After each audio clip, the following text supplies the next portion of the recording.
কিছুদিন আগেই শকুন্তলা দেবী একসঙ্গে তার দুটি ছেলের বিয়ে দিয়েছেন। শকুন্তলা দেবীর বড় বৌমা আঁচল ফর্সা আর সুন্দর ছিল, আর অন্যদিকে তার ছোট বৌমা কাজলের গায়ের রং ছিল কালো।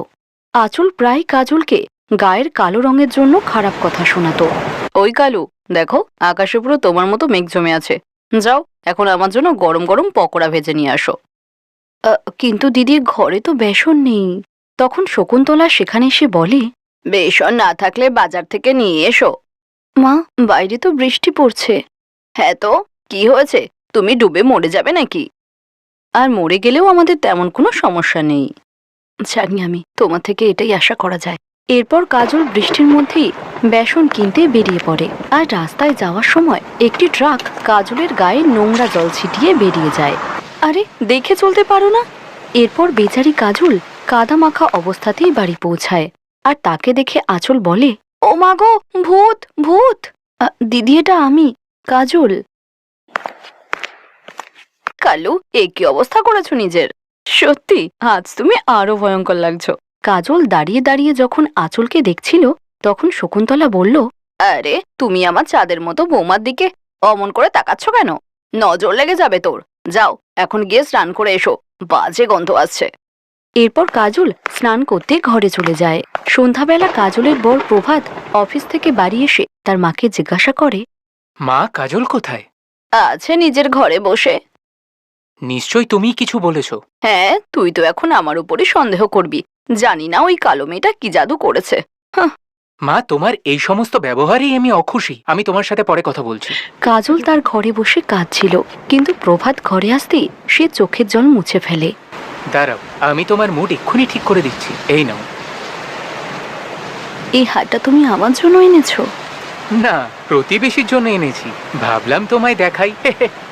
তুমিও না, সত্যি। এই বাড়িতে কাজল একমাত্র তার স্বামীর ভালোবাসাই পায়।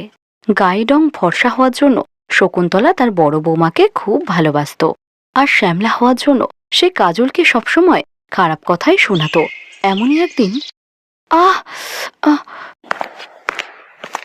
কি হয়েছে বড় বৌমা? মা, রুটি বানাতে বানাতে হাতটা পুড়ে গেল। বৌমা, তুমি তো এমনিতেই এত আদুরে, কে বলেছে তোমাকে রুটি বানাতে? দাঁড়াও, কাজল, আরে ও কালো বৌমা। হ্যাঁ মা, বলুন। নির্লজ্জ বেহায়া মেয়ে, কোনো জ্ঞান বুদ্ধি নেই। বড় যা রান্নাঘরে রুটি করছে, আর তুমি ঘরে বসে ঘুমাচ্ছ। বেচারির হাতটাই কেমন পুড়ে গেল। যাও রান্নাঘরে গিয়ে রুটি করো। কাজল রুটি করার জন্য রান্নাঘরে গেলে বাইরে তখন প্রচুর বৃষ্টি শুরু হয়। আরে ছাদে তো কাপড় রয়েছে, সব ভিজে গেল রে। বেচারি কাজল বৃষ্টির মধ্যে একাই সব জামা কাপড় তুলে আনে, যার কারণে সেও ভিজে যায়। আরে ওই কালো বৌমা, কোথায় ঘুরছো? এই নাও, আমার এই শাড়িটা ধুয়ে দাও।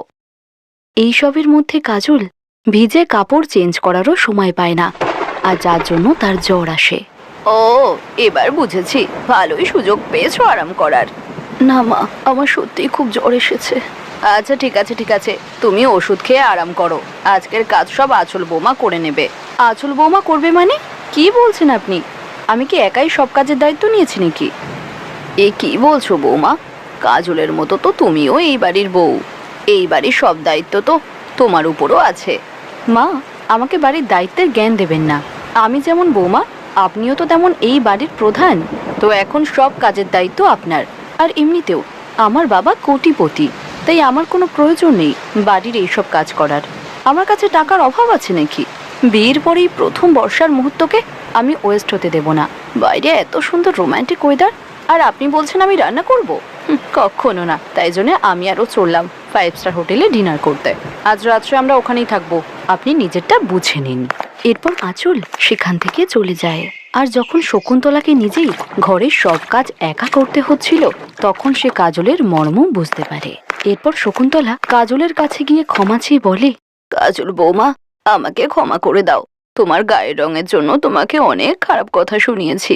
আমি শুধু তোমার গায়ের রঙে দেখেছি, তোমার গুণ দেখিনি। কিন্তু আজ আমি তোমার মর্ম বুঝতে পেরেছি, আর নিজের ভুলটাও। আমাকে ক্ষমা করো বৌমা। কাজলের কিছু বলার আগে প্রভাত বলে, আমি জানতাম মা, একদিন তুমি তোমার ভুলটা ঠিকই বুঝতে পারবে। খারাপ ভালোকে বেশি দিন দাবিয়ে রাখতে পারে না। আজ তো তোমার সামনে সবটাই পরিষ্কার। দুজন বৌমার আসল চেহারা তো তুমি দেখে নিলে। ছেলের কথা শুনে শকুন্তলার চোখ খুলে গেছিল। এখন সে কাজলকেই বেশি করে ভালোবাসা আর সম্মান দেয়, যা দেখে আঁচলের খুব খারাপ লাগে।